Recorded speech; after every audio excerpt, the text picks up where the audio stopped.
Hola, soy María de la Casa de las Personas Mayores y hoy vamos a entrar en la que fue casa de Lope de Vega.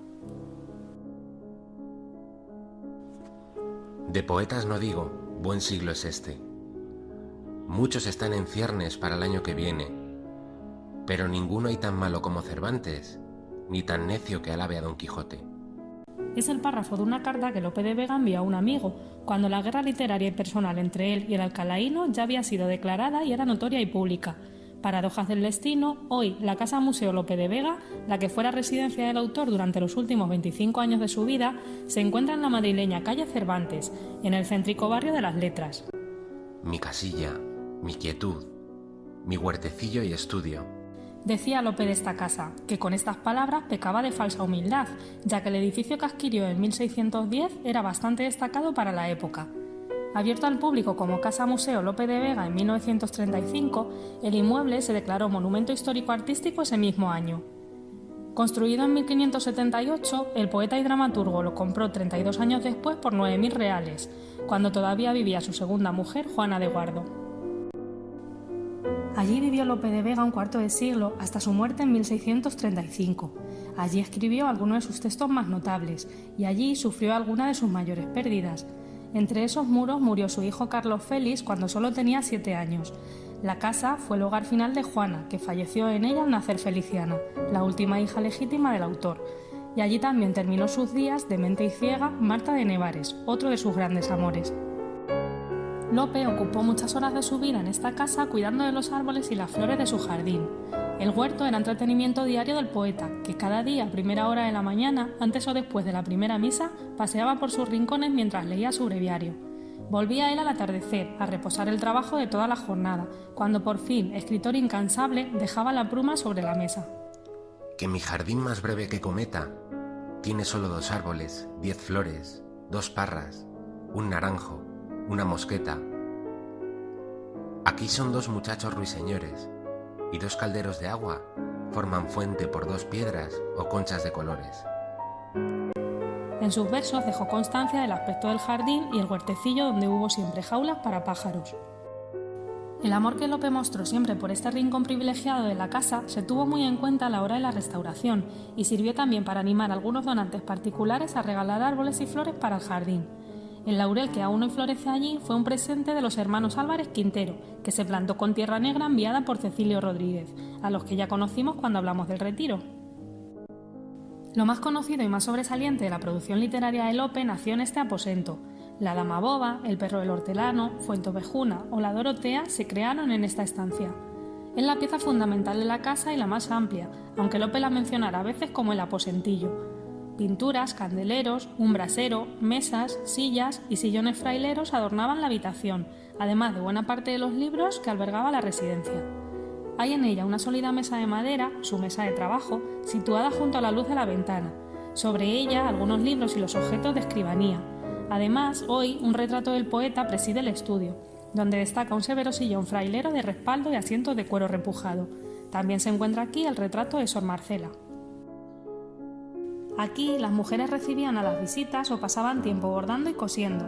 Según las propias obras de Lope, en este tipo de habitaciones siempre había un indispensable brasero, sillitas bajas, taburetes, espejo y algún tapiz.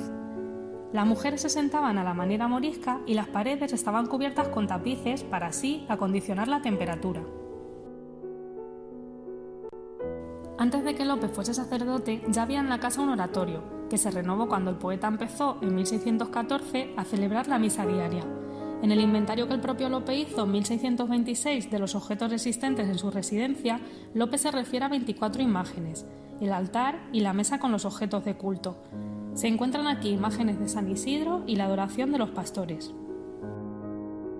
Esta habitación, una estancia amplia con 2 ventanas, acogía la cena diaria de la comida principal de la familia. Una vez que se había puesto la mesa, había que avisar a Lope y convencerle de que se apartara de su mesa de trabajo para empezar a comer. Al parecer, era su hijo Carlos Félix el que más fácilmente le convencía de que abandonara la pluma. Llamábanme a comer. Tal vez decía que me dejasen, con algún despecho. Pero de flores y de perlas hecho, entraba Carlos a llamarme, y daba luz a mis ojos, brazos a mi pecho. Tal vez que de la mano me llevaba, Me tiraba del alma y a la mesa, al lado de su madre, me sentaba. De este cuarto se muestran hoy algunos bodegones, depósito del Museo del Prado, y 2 candiles tradicionales. Esta habitación, testigo de la muerte del poeta, es la estancia más pequeña, más escondida y más íntima de la casa. Dispone de un ventanillo muy alto y de otro ventanuco en el muro a los pies de la cama, que permitía al autor ver desde su lecho el oratorio. Así podía Lope seguir la misa cuando él se encontraba algo enfermo y algún amigo sacerdote iba a su casa a celebrarla. Hoy se ven en él una urna con una pequeña talla de San Juan Bautista dentro, un relieve policromado, una pila para agua bendita, una mesa de noche y un velón, un sillón frailero, un arca y los útiles de aseo. Nunca se ha conocido la ubicación primitiva de la cocina de la casa de Lope, aunque lo más probable es que ésta se encontrara en la planta de entrada y no en la principal, que es donde ahora se puede ver. Los usos de la época y la lógica apuntarían más a esta planta baja, donde tendría fácil acceso al huerto y al pozo. En la reconstrucción de esta habitación se colocó un fogón bajo y abierto y se añadieron los enseres de las cocinas de la época.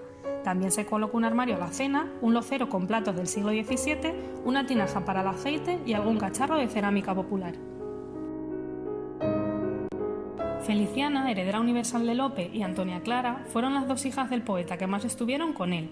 Hoy se muestra un aposento como el dormitorio de ambas, aunque no existe ningún dato que acredite la ubicación que se ha elegido para él. En esta habitación se han incluido detalles que ayudarían a reconstruir el auténtico cuarto: 2 camas con sus pabellones correspondientes, de paño azul la pequeña y de grana verde la otra, silla, mesa baja, taburete, un cofre para ropa, una sillita de costura, un velón y una pila benditera completan el decorado. Con esta habitación, la más independiente de toda la casa, se quiso ambientar un cuarto de huéspedes y al mismo tiempo recordar la figura del personaje más aventurero que pasó por la casa de Lope, Fray Alonso de Contreras. El militar, autor de las aventuras del capitán Alonso de Contreras, vivió durante varios meses en la residencia de Lope. En la habitación se colocó, para ambientar este tipo de cuartos corrientes en la época, una cama completa con dosel y cortina, un sillón frailero, una silla, 3 taburetes, velón y candil y lavamaní y jarrito. Esta habitación es la más amplia e iluminada de la zona buhardillada. Se adjudica a los hijos varones o, en ausencia de estos, a Marcela, antes de que ingresaran las trinitarias. Hoy en la habitación se puede ver una cama y una cuna, junto a las que se encuentra una silla popular, una mesita de noche y un arca, 3 sillas, un taburete y un escritorio. Y por último llegamos a la alcoba de las criadas.